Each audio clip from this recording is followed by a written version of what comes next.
Bonjour. Vous m'entendez bien? Bienvenue à cette présentation. Together or not together, that is the question. Donc on va parler des gazereurs qui sont un ajout à l'API JavaStream, le premier majeur depuis sa sortie. Je crois qu'on est aux alentours de 2014, quelque chose comme ça pour la sortie. Donc ça veut dire que ça fait très longtemps qu'il ne s'était pas passé grand-chose. Je ne vais pas vraiment complètement revenir sur l'API des streams, mais on va quand même essayer de se faire quelques petits rappels sous la forme de quiz. Avant, je me présente, je m'appelle Jérôme, je suis tech lead, architecte, développeur, ça dépend un peu de l'heure de la journée, quoi. Et je bosse pour OnePoint à Bordeaux, on est une société de conseil dans le numérique. Petite pub, on a la labellisation Calliope et on a des confs sur du Java, donc n'hésitez pas si ça vous intéresse. Vous pouvez me retrouver sur GitHub, c'est surtout ça qui est intéressant, sur Twitter. Et à la fin de la conf, je vous donnerai un lien vers le dépôt dans lequel il y a les slides et tous les exemples de code. Donc vous embêtez pas à prendre des photos, ce ne sera pas très utile. Alors on va se faire un quiz. Et du coup, j'ai besoin que vous ayez un peu de répondants, parce que moi, je connais déjà les réponses. Pour notre quiz, on aura toujours systématiquement la même situation initiale, c'est-à-dire une méthode qui s'appelle getPeople, et on imagine qu'elle renvoie un stream qui contient 10 personnes.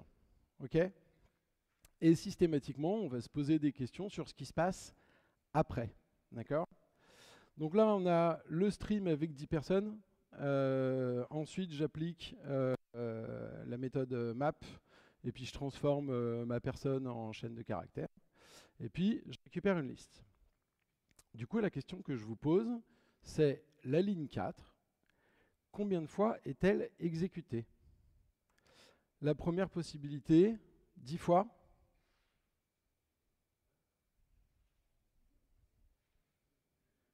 Soyez pas timide quand vous levez la main, parce que je ne vous vois pas bien, je suis un peu vieux. Une fois?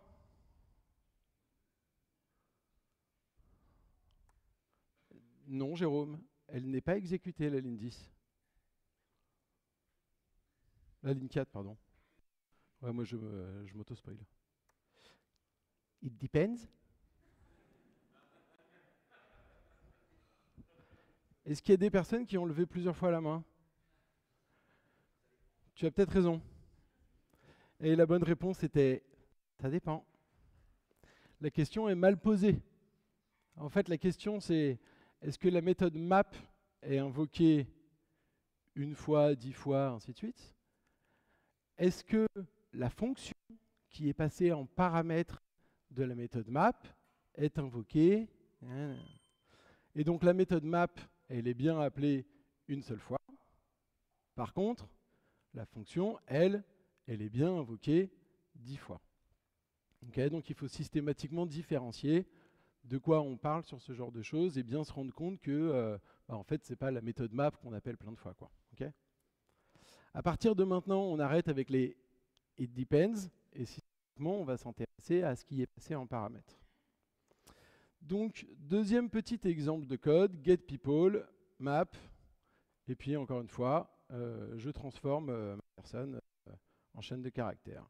Et la fonction passée en paramètre de la méthode map est exécutée 10 fois, mais levez plus haut quand même, parce que une fois, ok. Ben non, Jérôme, elle n'est pas appelée. Oui, vous avez raison. Dans un stream, on a deux types d'opérations. On a des opérations intermédiaires et des opérations finales. Les opérations intermédiaires, elles ne font que configurer un pipeline d'exécution. Elles ne déclenchent rien du tout. Et donc, tant qu'on n'a pas appelé une méthode finale sur un stream, il ne se passe rien du tout. Éventuellement, ce qui a pu être invoqué, c'est la transformation de cette espèce de lambda en une instance de quelque chose, parce que celle-là, il faut bien que je l'évalue avant d'appeler la méthode map. Mais ça ne sera jamais invoqué. getPeople, map, on a compris, count. La fonction passée en paramètre de la méthode map est exécutée 10 fois. Ouais, ça se répète, hein, mais on ne sait jamais. Hein. Ah ouais, il y a des gens qui ont des doutes en plus. Hein. Une fois. Non, Jérôme, elle n'est pas appelée, la méthode map. Il y a plus de doutes là quand même. Hein. Elle n'est pas invoquée. Alors, en fait, l'API Stream, elle est intelligente. Et dans les opérations terminales, par exemple, la méthode count, vous avez certaines opérations qui possèdent des shortcuts. Okay, et en l'occurrence, la méthode count, elle est capable d'évaluer si toutes les opérations qui ont été exécutées avant elle peuvent avoir un impact sur la cardinalité de ce qu'il y a en sortie. En l'occurrence, une méthode map, elle va avoir aucun impact sur la cardinalité, et donc, bah, ça ne sert à rien de l'invoquer. Ça n'a aucun intérêt. Je n'ai pas besoin de transformer mes personnes en chaîne de caractères pour savoir qu'il y en a 10. Okay, hyper important, parce que si par exemple vous avez l'habitude de faire par exemple du pic dans vos streams, n'en faites pas, c'est une très mauvaise idée. Et que vous utilisez un count, ben, votre pic ne servira à rien, ce ne sera jamais invoqué.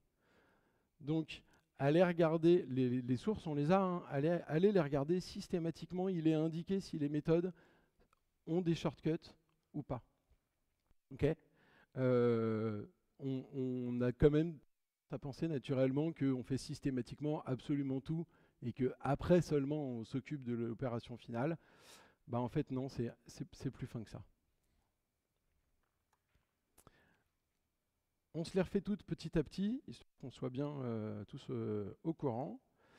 Il y a des méthodes intermédiaires, map, filter, voilà. Il y a des méthodes finales, anyMatch, toList, count, ce genre de choses-là. L'invocation d'une opération finale est le seul déclencheur de l'utilisation d'un pipeline. Je peux enchaîner autant d'opérations intermédiaires, il ne se passera jamais rien.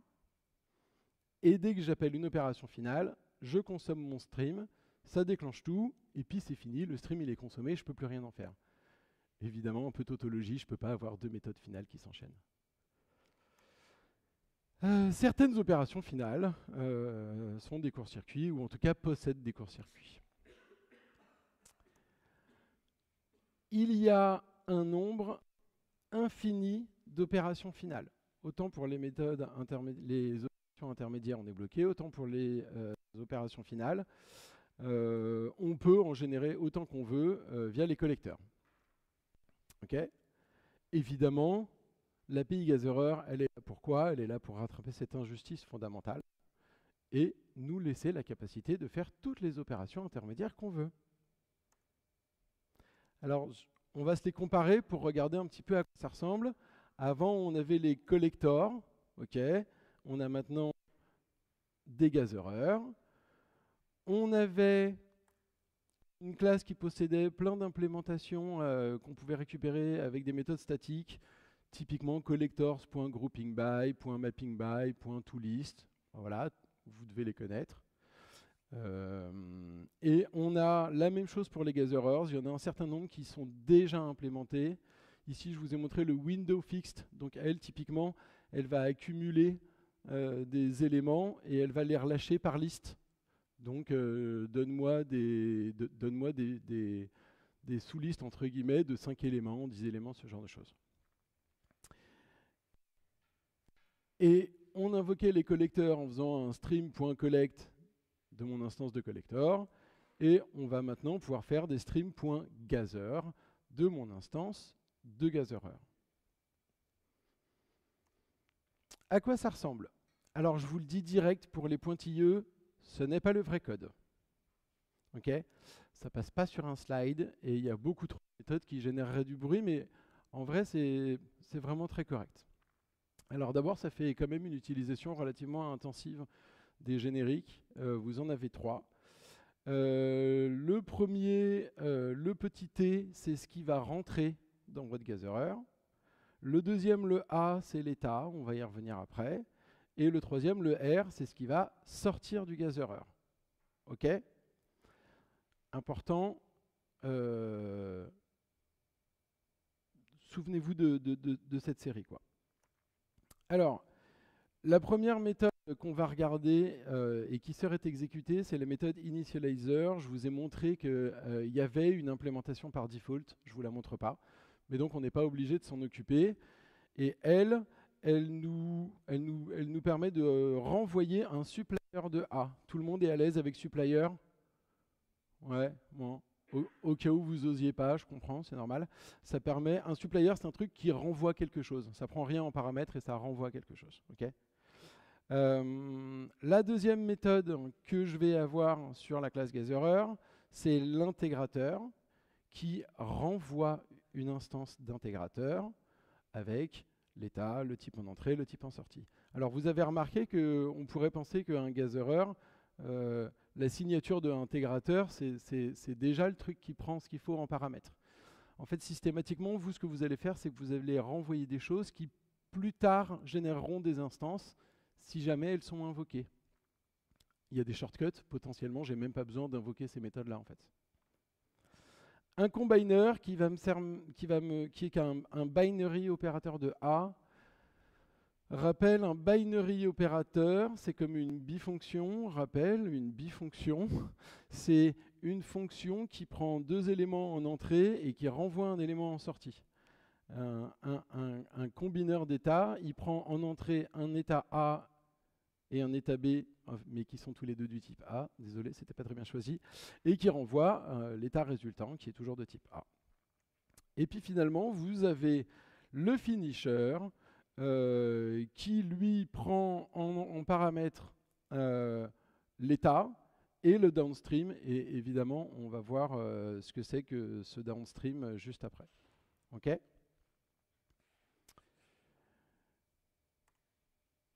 Tout ça est relativement abstrait, allez-vous me dire, et je suis d'accord avec vous.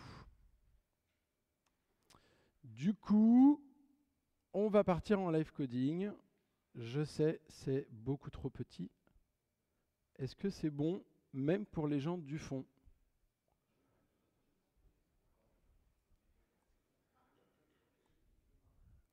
Est-ce que c'est bon pour les gens du fond? Ouais. Bah, de toute façon, plus gros, il n'y aura pas assez de caractères, hein, je suis désolé. Alors, ce qu'on va faire, c'est qu'on va toujours prendre exactement la même base d'exemple. C'est-à-dire que on va se mettre ici, hop, dans le launcher. Je me suis fait quelque chose, une classe que j'ai appelée reader et qui me renvoie un stream d'œuvres. D'œuvres de Shakespeare, parce que bon, together or not together, il fallait rester dans la thématique. Et puis on va aller exécuter des choses dessus. Et on va commencer par réimplémenter une méthode intermédiaire qui existe déjà, qui est la méthode filter, pour commencer à avoir un bon exemple. Okay. Donc le code, il n'est pas bien compliqué. Hein. Je récupère mon stream d'œuvres, j'invoque la méthode gather dessus en lui passant un gatherer, en lui pissant. Désolé la captation. Et je la passe à la méthode prettyprint qui sert juste à ce que vous ayez quelque chose d'un petit peu sympa. Et c'est la méthode prettyprint qui va appeler la méthode final. Donc d'abord, je vais vous montrer qu'en effet, on a un truc qui fonctionne. Poum, filter, paf. Vous voyez ma sortie console correctement aussi? Donc j'ai une liste, première colonne, l'année de sortie de l'œuvre. Deuxième colonne, le titre. Troisième colonne, l'œuvre a-t-elle été perdue? Oui, il y a des œuvres de Shakespeare dont on connaît le nom, mais c'est tout. Je ne le savais pas avant de préparer le talk. Alors, je vous montre. Oups, le filtre. Y, je devrais en avoir beaucoup moins. Je relance. Hop, j'en ai plus que 3. Ok, le filtre fait bien ce qu'il faut. maintenant que je vous ai prouvé que ce n'était pas un gros mensonge, on va aller regarder le filtre. Le filtre, la méthode, moi je me suis fait une classe, là c'est plus facile, qui va me renvoyer un gathereur. Donc là je l'ai fait à l'ancienne, en mode Anonymous Inner Class. Ok. Donc je fais un nouveau gathereur qui n'implémente qu'une seule méthode, qui est la méthode intégrator, que je montrais avant. Ok. Qui est typée, évidemment. Elle va prendre un état, on s'en moque, peu importe de regarder ce qui se passe. Elle prend une œuvre et elle ressort une œuvre. Ouais, c'est logique, hein, c'est juste un filtre. D'accord ? On a dit que ça renvoyait un intégrateur, et un intégrateur, il ne possède qu'une seule méthode qui s'appelle integrate. Et là, on va aller un peu plus loin. Elle prend en paramètre, on s'en fout, l'œuvre qui est l'élément que je suis en train de regarder dans mon stream, et un downstream d'œuvre.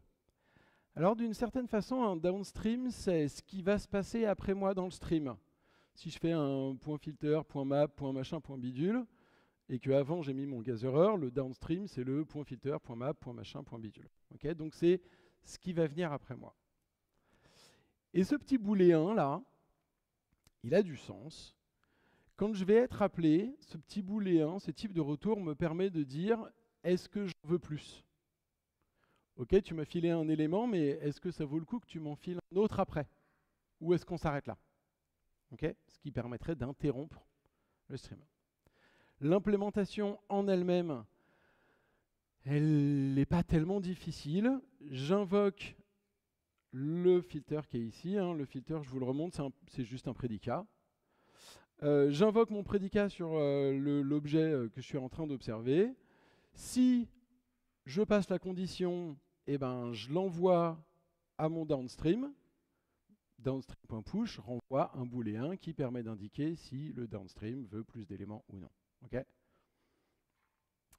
Et puis, si on passe pas le test, bah, si on passe pas le test, donne-moi toujours plus. Ok.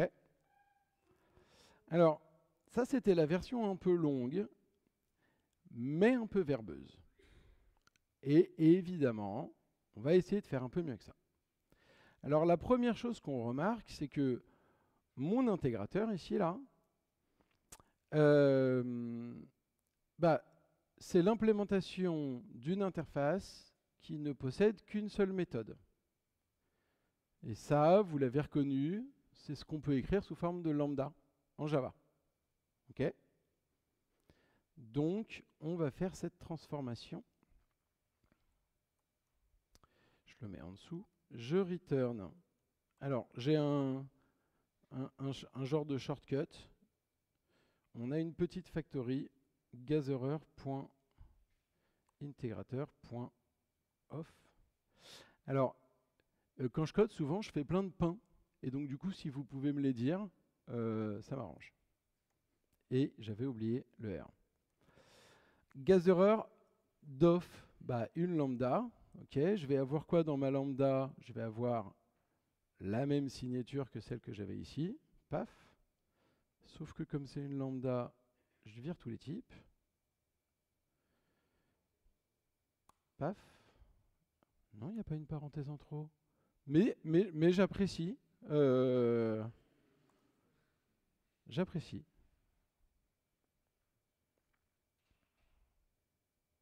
CTRL X, ça c'est mon implémentation.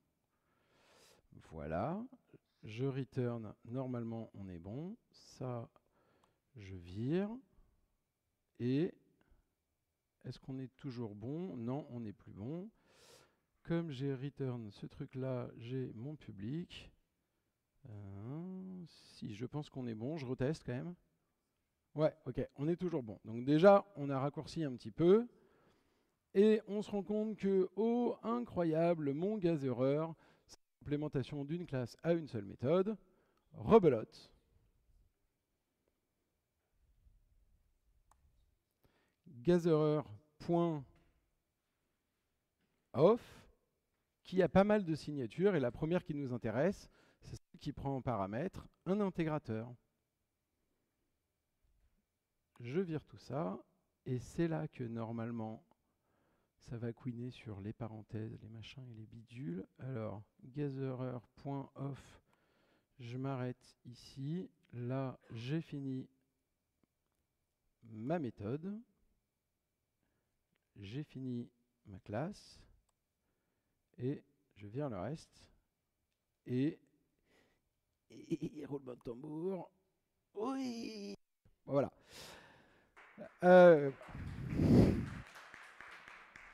Donc à partir de maintenant, dans tout le reste du code, je vous montrerai systématiquement cette forme-là qui est quand même beaucoup moins verbeuse et qui est celle qu'on va employer à peu près tout le temps. J'en profite pour vous indiquer que on n'est pas des hommes de Cro-Magnon et que comme on ne se sert pas de l'état, je peux utiliser le underscore qui est arrivé hors de la preview, là en 23, pour dire « Ok, celui-là ne m'intéresse pas », plutôt que de le nommer avec un truc du genre « Ah, ignore et débrouille-toi le relecteur d'après pour savoir pourquoi j'ai fait ce genre de truc-là ». Ok. Deuxième exemple. Je fais la même chose avec un map. Ok. Hop, je le montre ici. Ça, je commente. Je map et cette fois-ci, je récupère que les titres. Ok. Map, paf. Bon, ok, j'ai récupéré que les titres. Et croyez-moi sur parole, ce n'est pas au moment de l'output que j'ai juste viré le reste. Hein. J'ai vraiment, en effet, mappé le truc. Ok, Jérôme, on a compris, on avait un filter, on avait un map. Pourquoi est-ce que tu veux que je recode des trucs qui existent déjà? Combien de personnes ici dépendent de librairies sur lesquelles elles n'ont pas la main, hein, qui ont la mauvaise idée d'utiliser des exceptions qui n'héritent pas de runtime exception? Autrement dit, des exceptions pour lesquelles le compilateur vous oblige à dire « il me faut un try-catch » ou un throws dans la déclaration de la méthode. Bon, je pense quelques-uns. Ouais, c'est ça, moi je l'ai eu beaucoup. Et quand je veux faire des streams et que j'ai ces trucs-là, je suis obligé de faire une grosse lambda un petit peu cracra, mon try-catch, et que je te transforme en runtime, ou alors dans mon exception custom à moi, et que je te fais mon traitement là-dedans. Voilà. Or, évidemment, comme j'ai des streams partout, ce petit bout de code fort agaçant, je le colle partout. Et tout ça, c'est fini. J'ai donc réimplémenté le map, mais avec un petit sneaky. Alors, pour ceux qui se posent la question, IO exception, c'est clairement pas une runtime, hein, c'est une check, on est obligé de la try-catch. Et pourtant, est-ce que ça fonctionne si je fais ça? Bon, bah alors déjà, ça a compilé, et en plus, c'est un peu en bas, mais je pense que vous le voyez, ça s'est exécuté. Donc, en fait, je peux m'amuser à modifier les signatures de mes méthodes intermédiaires que j'utilisais déjà pour mettre le comportement que j'avais copié-collé absolument partout dans mon code comme un gros sagouin à cet endroit-là. Je vais vous le montrer vite fait parce que là, pour le coup, il n'y a vraiment aucun souci à comprendre comment ça marche. Mon sneaky throw, il est là. Hop, tais-toi, toi. Donc, c'est un gatherer.off de un gatherer de intégrateur de off-greedy. Je vais vous expliquer après ce que ça veut dire. Qui prend la lambda comme d'habitude, ma personne, mon downstream, et en fait mon try-catch et mon traitement un peu spécifique métier, bah, je le colle à cet endroit-là et puis c'est réglé, je n'ai plus jamais à m'en occuper.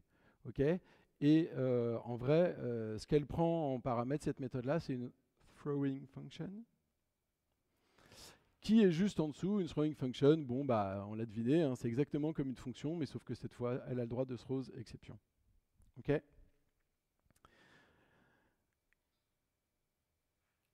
Il y a des gens très forts en anglais ici? Il y a des gens un peu forts en anglais ici? Bon, greedy, c'est une traduction possible, c'est gourmand, entre guillemets. Okay, un intégrateur qui est gourmand, c'est un intégrateur qui ne décidera jamais de lui-même d'interrompre le flux. Okay, là, typiquement, on voit bien que dans ce code, moi, jamais je vais faire un return false. peut-être que mon downstream, il pourrait faire un return false et on arrête de consommer. Mais en tout cas, moi, je dirais que j'en veux toujours plus. Je suis un petit gourmand. OK ? Ça va permettre à l'API de continuer à faire ses petites optimes et elle va se dire, bah, OK, en fait, si dans tout le downstream, ils sont tous greedy, et ben du coup, je vais pouvoir décider que je fais plutôt ci comme ça. Tout ça. Donc c'est intéressant de pouvoir dire à l'API si on interrompt, si on n'interrompt pas, et continuer à aider Java à faire ses petites optimes, quoi. Hein. OK ? Attention, c'est pas parce que je dis off greedy que je garantis que l'intégralité des éléments de mon stream vont être consumés. On est d'accord que si le downstream il décide de s'arrêter, je vais m'arrêter. Hein. Je ne suis pas genre Bruce tout puissant, je veux tous les éléments, quoi qu'il arrive. Non, non. Mais moi, je ne m'arrête pas. On va passer à la next step, si vous le voulez bien. Qui s'est déjà retrouvé devant du code? Qui utilise un stream? Parce qu'il faut utiliser des streams. Mais quand même, j'aimerais bien avoir l'index de ce que je suis en train de traiter. Ouais. Alors bon, n'utilisez pas des streams, les gars. Mais si quand même vous voulez les utiliser, il y a une solution de contournement. Okay ? Et le truc qu'on voit de manière la plus commune, c'est j'utilise un atomic integer, qui est lui là, qui a un wrapper autour d'un entier et qui me permet de ne pas faire des réaffectations, parce que les variables dans mes lambda, elles doivent être final ou effectively final, bref. Et donc ce que je fais là ici, c'est que j'ai juste codé une classe tuple, qui est un wrapper qui me permet de contenir A plus B. Et à chaque fois que je vais passer dans ma méthode map, je vais récupérer la valeur de mon index courant et l'incrémenter pour le tour d'après. Et ça fonctionne. Paf. Alors je vous le mets en gros, cette fois-ci j'ai changé ce que j'ai mis dans les colonnes. La première colonne, elle contient l'index, okay, ce qui a été traité. La deuxième colonne, l'année, la troisième, le titre. Vous voyez bien là ou pas? Ouais. J'ai besoin de 3 volontaires. Oh, allez, ça va. Vous n'avez pas besoin de venir, hein, vous levez juste la main. Hein. 1, yes. Ah, c'est dommage quand même, il me manque 2. 2, 3. Ok. Volontaire 1, tu retiens la médaille d'or là, 1951, Henri VI. Volontaire 2, tu retiens la médaille d'argent. Volontaire 3, c'est hyper numéro 1, viande. Je suis désolé, mais je ne peux pas vous demander vos prénoms. Le volontaire 3, tu t'occupes de la médaille de bronze. Ok ? Et évidemment, comme je suis un petit mariole, cette implémentation qui semble excessivement fonctionnelle, je vais m'amuser avec. Petite différence, j'aimerais bien exécuter mon stream en parallèle. Alors, j'ai raison de faire ça, hein. C'est que du full compute. Je vais largement améliorer les temps de traitement, quoi. On est d'accord? Ça va marcher ou pas? Et s'il me pose la question, c'est certainement que ça ne va pas marcher quand même. With index. Vous êtes prêts, mes volontaires? Parce que vous étiez timide pour lever les mains, mais là, on remonte petit à petit. Dès qu'il y en a un qui voit sa médaille, il valide si ça marche ou pas. Ça marche parce que j'ai pas relancé le truc, c'est pas possible. Ah non, ça marche ou pas? Non? Vous êtes sûr, hein? Volontaire 1? Tu le vois pas? Si, il est là. Ah, c'est pas le bon. Ok. La médaille d'argent, c'est pas la bonne. Non. Pourtant, ça marchait bien, mes atomic integers. Et oui, mais si ça marche en parallèle, ça marche plus du tout.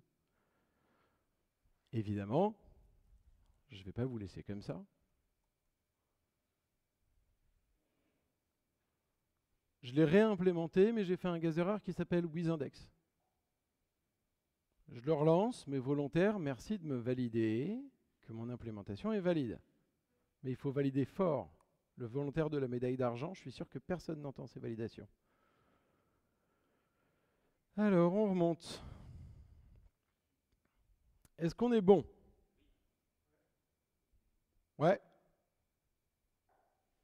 Alors, en plus, j'ai une oreille qui est off. Donc, quand je dis fort, c'est genre...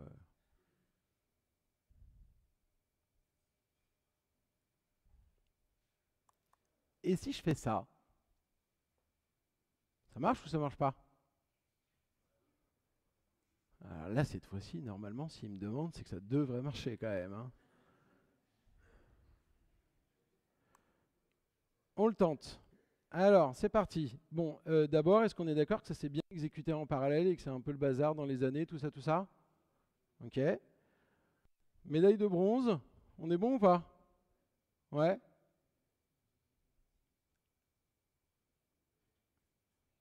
Médaille d'or?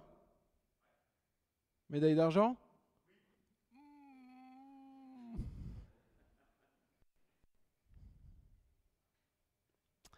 Mais comment ça marche? Ok. Alors, on introduit une nouvelle information. Avant, pour compter là où j'en étais, j'étais obligé de faire un atomic integer. Maintenant, ce que je fais, c'est que je vais rajouter un état à mon gazereur pour savoir où est-ce qu'il en est. Ok.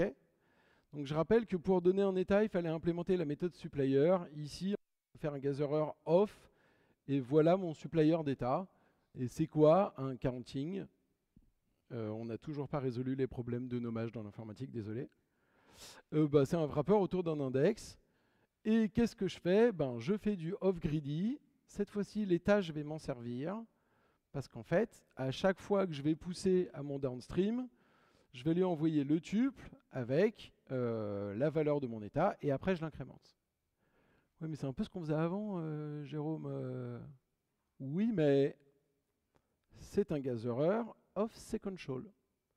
Donc en fait, je suis en train ici de dire à l'API stream, hey Pep, tu fais ce que tu veux sur la parallélisation, mais quand tu arrives à moi, c'est fini, tout le monde rentre dans l'ordre, on s'exécute séquentiellement, et après tu refais ton délire comme tu as envie. Donc ça c'est intéressant, ça veut dire que si je sais qu'il y a un endroit où j'ai besoin de garantir un ordre de passage, de ne pas faire des choses un petit peu n'importe comment, je suis en capacité de le dire.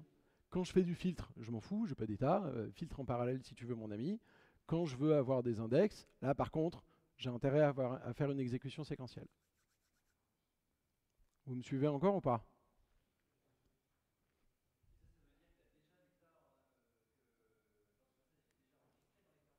Pardon?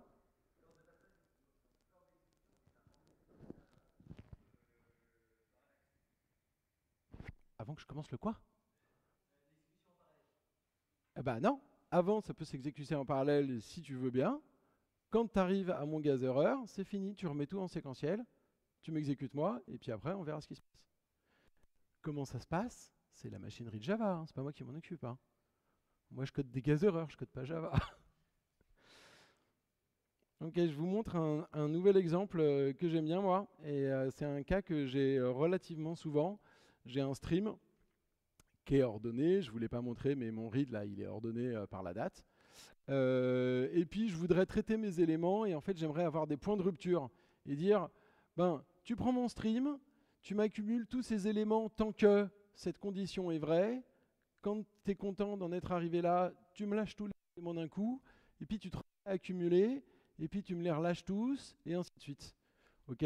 C'est un truc, si vous faites du batch, ce genre de traitement, on aime bien faire ce genre de choses, et avec les streams, en fait, non, c'est pas possible.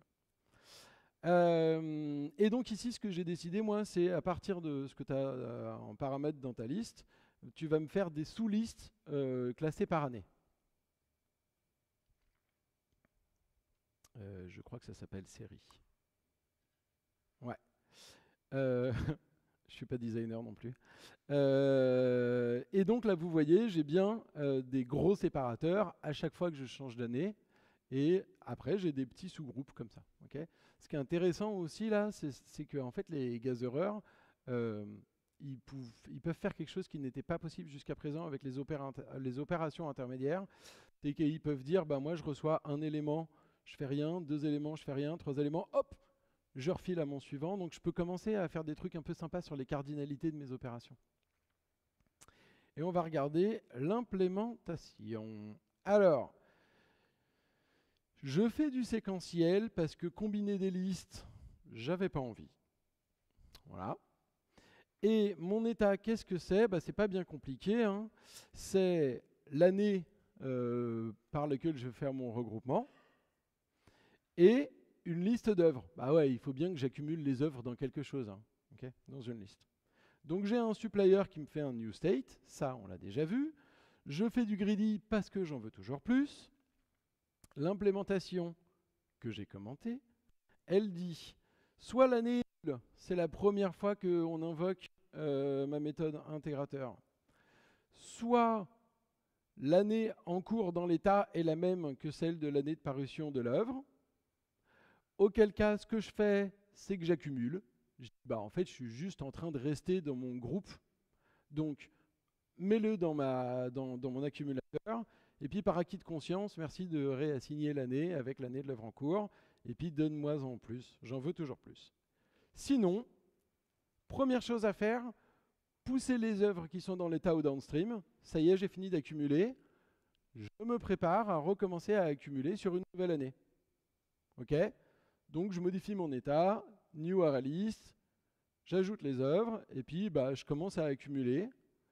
Et return, ça va dépendre de ce que m'a dit mon downstream. Si le downstream il a dit on s'arrête, on s'arrête, et puis sinon on continue. OK? Ça pose un problème, ça ou pas? Ouais. Oui, ça pose un problème. Ouais, à la fin, c'est un peu nul ça. Donc on va utiliser la méthode finisher. Je vous l'avais montré au début. Voilà, le truc à tiroir et tout. Merci. Ah, j'adore. Le finisher, on se rappelle, il prend l'état du gatherer et le downstream. S'il me reste quelque chose à faire, je pousse dans le downstream et puis voilà. Et donc en fait non, j'ai pas perdu mon dernier petit groupe. Okay, donc on a la possibilité, quand on a un état, de pouvoir, une fois qu'on a fini de consommer nos petites billes, de dire « Attends, il me reste un petit truc ». Et en vrai, vous pourriez vous en servir pour toute autre chose, hein. Vous pourriez vous dire moi, j'ai décidé de renvoyer un élément spécifique à la fin de mes streams, un marqueur, un truc comme ça, ce genre de choses-là. Si je veux me servir de mon stream pour générer un CSV ou un fichier plat avec un marqueur de fin de fichier, je peux le mettre là-dedans. Voilà. Je n'ai pas dit que c'était une bonne idée, je dis que je peux le faire.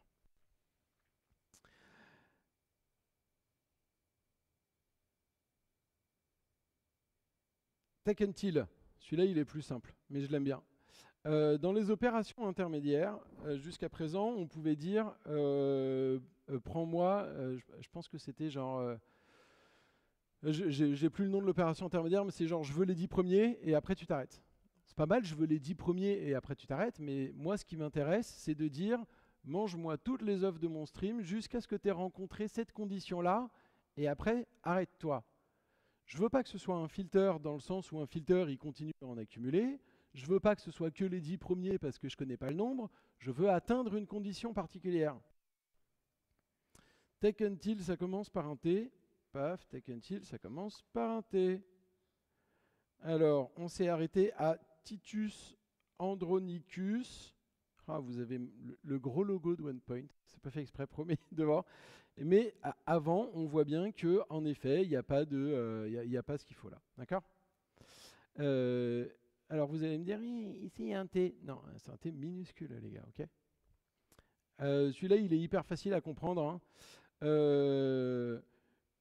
Donne-moi tout, envoie-le, et arrête-toi si jamais ma condition elle n'a pas été prise. Donc ce qui est intéressant, c'est qu'en fonction de est-ce que je fais du filter et downstream ou downstream et filter, je peux faire de l'inclusif ou de l'exclusif. Et vraiment, c'est genre, j'ai deux trucs à inverser. Okay, celui-là, il est hyper facile à comprendre. Je vous en propose un petit dernier. Alors, qui s'est déjà dit « Ah, ce serait cool de pouvoir merger deux streams sans avoir à utiliser des grosses API réactives avec du switch map et des machins et des trucs comme ça ». Bon, bah vous non, mais moi, oui. Et donc, ce que j'ai fait, c'est que j'ai préparé ici un stream de critique littéraire, de haute voltige. Hein. Beaucoup de bruit pour rien. Je ne m'en souviens même plus. Jamais entendu parler. Numéro 1, 7 semaines d'affilée dans les charts. Meilleure pièce de l'année ou un chef-d'œuvre. Et vous avez remarqué beaucoup de bruit pour rien ou pas? Ouais, c'est le nom d'une des pièces de Shakespeare. Ok. Non, mais je l'ai tenté. Hein. Et donc, pardon, je vous montre le code quand même, comme d'habitude. Pouf, c'est le pre-team print, on s'en moque. Cette fois-ci, je veux l'avoir de manière unordered. Mon stream, c'est juste pour qu'on n'ait pas toujours les trois mêmes, hein, que vous voyez d'autres pièces. Et je dis, ce que j'aimerais, moi, ici, c'est que tu merges ce stream-là avec l'autre stream, celui qui contient les critiques littéraires. Je lance mon merge. Et je me retrouve dans la première colonne les revues de presse qui sont merveilleuses, l'année et le titre. Donc, peine d'amour gagnée, beaucoup de bruit pour rien, Cardenio, je m'en souviens même plus. Ok, bon. On a compris, vous avez compris, on n'est pas complètement demeuré. Merge, comment ça marche? Là, je fais. En fait, moi, c'est pas compliqué. Dès que je fais des trucs un peu compliqués avec état dans mes démonstrations, je fais que du séquentiel. J'ai pas envie de combiner des trucs. Si j'ai des sortes et des. C'est niette. On n'a pas le temps en 50 minutes. Alors là, c'est un peu plus finaux. Tout le monde est globalement OK avec cette notation-là? Stream de point itérateur? Ouais. Bon. OK. Si vous n'êtes pas OK, en fait, je vais pas vous. On est là pour ça. Si je fais ça, est-ce que c'est mieux? Ouais. Je vais vous l'expliquer quand même. Cette première méthode, on rappelle, c'est ce qui permet d'initialiser l'état. OK? Et comment je fais pour initialiser l'état? Je prends le stream que tu m'as donné en paramètre, celui avec lequel je dois faire le merge, et je dis donne-moi un itérateur dessus. Parce que mon état, c'est un itérateur. OK? Pourquoi c'est un itérateur? Parce que ce qui est cool sur les itérateurs, c'est qu'on peut leur demander Eddie, est-ce qu'il y en aura encore après? Alors que sur un stream, on ne peut pas dire Eddie, est-ce qu'il y en aura encore après? Or, pour mon implémentation, j'en ai besoin. Donc, mon supplier d'état, il est là. J'ai donc un intégrateur qui prend en paramètre l'état, la personne en cours de... J'ai écrit personne? Oh là là, scandale. L'œuvre en cours de traitement, quoi, et le downstream. Et donc, ce que je vais faire, c'est Eddie est mon état, est-ce qu'il y en a encore? Si oui, comme d'habitude, hein, je vais retourner le résultat du push, du tuple, sauf que cette fois-ci, au lieu de mettre 1, 2, 3, 4, je mets ce qu'il y avait dans le stream. OK? Et puis sinon, on s'arrête. Et après, j'ai rien à finir. C'est-à-dire que si j'ai plus rien dans mon état, je veux m'arrêter. Et puis si j'avais plus rien dans mon autre stream, je veux m'arrêter. Enfin, c'est le choix que j'ai fait. Hein. J'aurais pu très bien dire, je fais des merges, et puis quand j'ai plus rien, je mets des optional, nullable, un peu partout. Bon, moi, mon choix, c'est on s'arrête. OK? Sauf que le problème, c'est que vu que j'ai initialisé quelque chose, là, ce serait bien d'indiquer que je fais un finisher. En fait, moi, mon finisher, j'en veux pas. Et ce qui est cool, c'est que j'ai accès au default finisher, gatherer.defaultFinisher. Il me file une implémentation qui fait rien. J'aurais pu la coder, mais si j'ai quelqu'un qui passe derrière moi, si j'ai un relecteur qui passe derrière moi, en fait, il ne se pose pas la question, quoi. Donc déjà qu'on fait des trucs où il y a beaucoup d'indirections, ça va prendre un petit peu de temps de s'y mettre. Si je peux être un peu gentil pour le mec qui va relire mon code, c'est pas plus mal quand même, quoi. OK? Et donc, j'ai accès à mon default. J'ai plus de code. Famous last words. Est-ce que ça sert à quelque chose, cette API? Je l'utilise là, demain, sur mon projet Alors, je l'utilise demain sur mon projet, si vous voulez. mais c'est de la preview. Et si vous suivez un peu le monde de Java, vous saurez qu'il y avait par exemple une feature qui était en preview en 22 et bah, qui est un peu passée à la trappe en 23 sur les string templates. Et donc, il n'y a rien qui dit que ce ne sera pas le cas. Moi, je mets une pièce sur ce ne sera pas le cas et ça va sortir de preview. Mais par contre, si vous avez à refaire tout votre code, venez pas me chercher en disant « il avait mis une pièce, le gars ». Que ça va nous servir moi, fondamentalement, je pense que oui. Je pense qu'il y a pas mal de fois où on aimerait bien utiliser des streams et en fait, on n'a pas ce qu'il faut pour pouvoir faire finement les choses. Donc, soit on en sort, on fait d'efforts, c'est pas grave, mais si on peut avoir quelque chose qui est cohérent dans notre traitement, c'est cool. Et parfois, typiquement pour le map Sneaky Rose, là, c'est vraiment un coup de 2 lignes de code qui va m'aider partout et qui va rendre mon code plus lisible. Je pense que oui, et je pense qu'il y a même des cas fonctionnels comme le merge et tout ça dans lesquels ça peut être cool. Après, je pense que, en fait, si on a mis autant de temps à voir les interfaces gatherer arriver, c'est qu'en vrai, on fait déjà beaucoup de choses avec nos opérations intermédiaires standards, et que donc, tant que vous pouvez continuer à travailler avec, faites-le. Découpez vos streams, passez-vous des streams, renvoyez des streams plutôt que de toujours repasser par des listes pour les retransformer en streams. C'est si vous voulez. Par contre, il faut que ce soit réutilisable. Je ne fais pas un gatherer s'il est utilisé à un seul endroit dans mon code, quoi. C'est un peu too much, si vous voulez mon avis. Ça peut servir à quelque chose. On fait attention. Merci.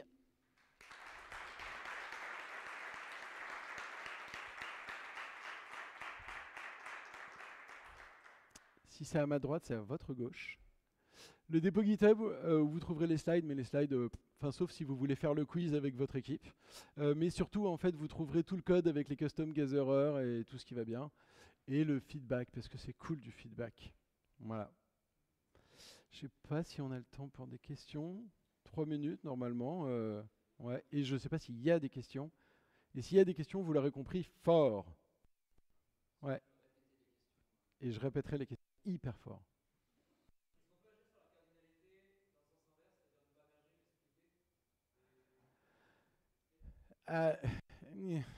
Ben, tu veux splitter des streams? Le problème, c'est que dans l'API stream, tu peux... Ah, tu voudrais dire, au début, moi, j'ai qu'un seul stream, et en sortie, je voudrais générer 2 streams? Ah, tu dis, à chaque fois que je reçois un élément, moi, j'en génère 2. Alors, ben ouais, tu fais 2 fois un push sur le downstream. Et donc, tu peux faire du 1 pour n. Je ne l'ai pas montré. Par contre, tu vas pas splitter. Tu vas générer 2 éléments à chaque fois que tu en avais un. Ce qui est cool, c'est qu'avant, la seule solution qu'on avait pour faire ça, c'était de faire du map multi. Sauf que le map multi, il transforme un élément en une liste d'éléments. Alors que là, comme tu fais 2 push, tu restes au niveau unitaire sans repasser par les streams. Et puis que je te fais un flat map après parce qu'en fait, j'avais... Ouais, carrément, c'est possible. D'autres questions? Bon, ben, j'ai dû être clair. Bon café?